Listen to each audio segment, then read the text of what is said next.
Jeff Goodman is not tweeting about Aaron Rodgers, even though, there's crossover. Schefter will break some basketball news once in a while, or Vinny Pasquantino will break Justin Fields to the Jets news.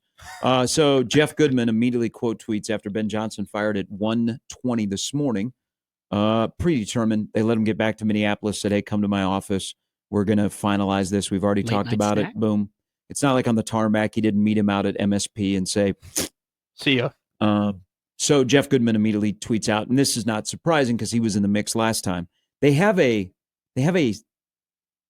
certain type of coach that I think Minnesota's attracted to. Craig Smith literally interviewed 9 hours for this job, and Craig Smith thought he was going to get this job, and then they hired Ben Johnson.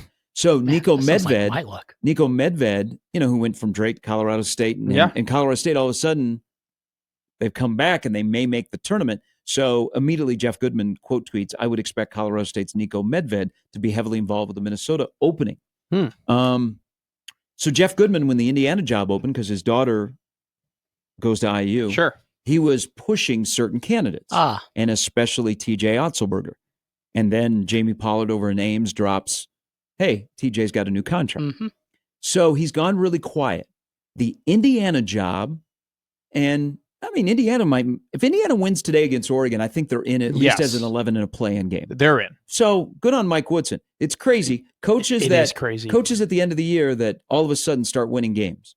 That Purdue win. Tom Penders was like that in Texas. That Purdue win. Talk about one singular game that goes a mile. Them coming back and winning that game did wonders for the rest of their season. So the chatter around the Indiana job has gone really, really quiet. Brad Brunell at Clemson was asked about it yesterday. But Jeff Goodman is not tweeting about it. He's not pushing anybody. Minnesota, Virginia, Indiana are open right now. The Indiana job is an incredible job. It is. There is certainly a lot of money there. There certainly is tradition. There certainly is the fact that if you're not Bobby Knight, you've gotten fired there. But coaches are hired to be fired, or if they're not, then they're a special breed. Hell, even the guy that has revived the Big East, and I say that a little bit tongue-in-cheek, he got fired. Sure. Rick Pitino.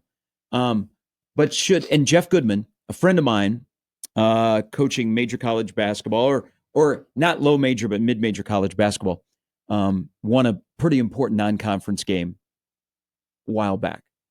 Jeff Goodman slides into his DMs and he goes, hey, what's your contract? Who's your agent? I can help you. Are you looking to get out? Interesting. Because he goes, I can help you. I can generate. And there's a lot of coaches that have good relationship with Jeff Goodman, and they share information. Sure. They're more likely to share information with him than they would like a local reporter. But Jeff Goodman all of a sudden was tweeting a lot about the Indiana job.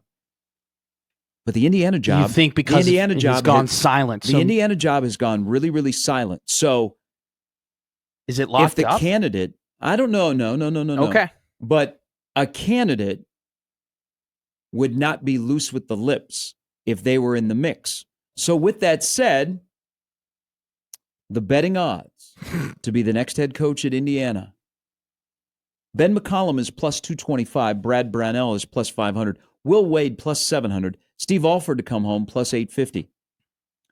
The Vegas leader on the big board to become the next head basketball coach at Indiana, he is minus 200. That is. His name, Greg McDermott. That is something. So that's scary. Very. For the Big Ten. I smell what you're cooking.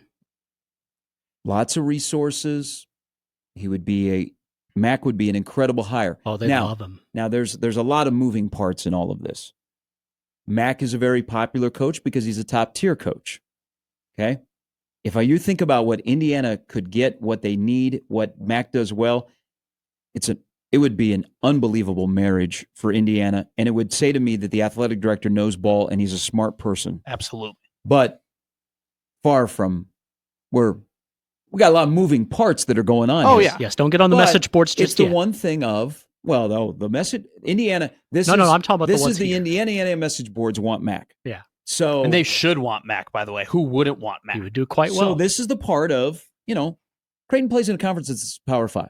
Okay, they played a basketball school. They got an NBA arena. It's a good gig here. Is when you have a very good coach, people are going to reach out to him. But I think Mac is someone that, he was courted by Notre Dame, courted by Ohio State. But usually Mac is professional enough, and he does it the right way because he knows that if his name's attached to something, all hell breaks loose, and people are like, Father, Marcus, what's going on? What are we doing? Yeah. So he's smart. He's very respectful.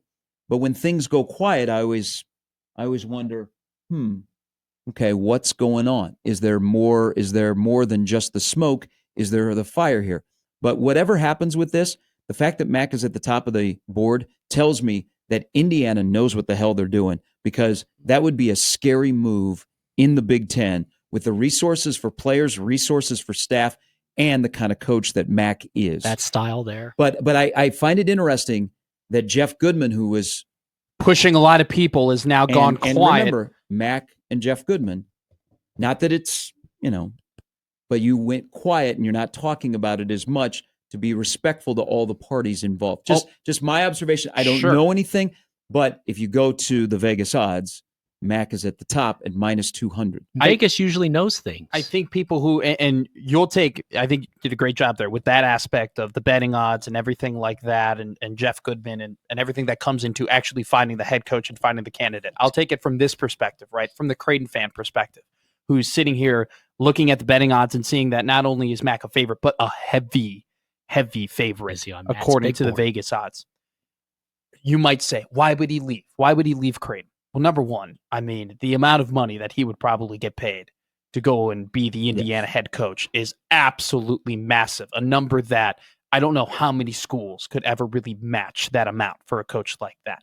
Number two, yes, the Big East is a Power 5 conference, and they get bids, but there is a difference between being a head coach in a league that gets 10 bids a year and being a head coach in a league where a lot of teams getting in from the Big East would be 5. There is a difference. There is an attraction to being more of a Big Ten head coach than a Big East head coach. And also, too, when you're looking at Indiana, they're a basketball school. They're rooted in basketball tradition. It is a basketball state, okay? They want to win. They are willing to give anything and everything to go and get the best talent and the best recruiters and the best coaches or whoever to win.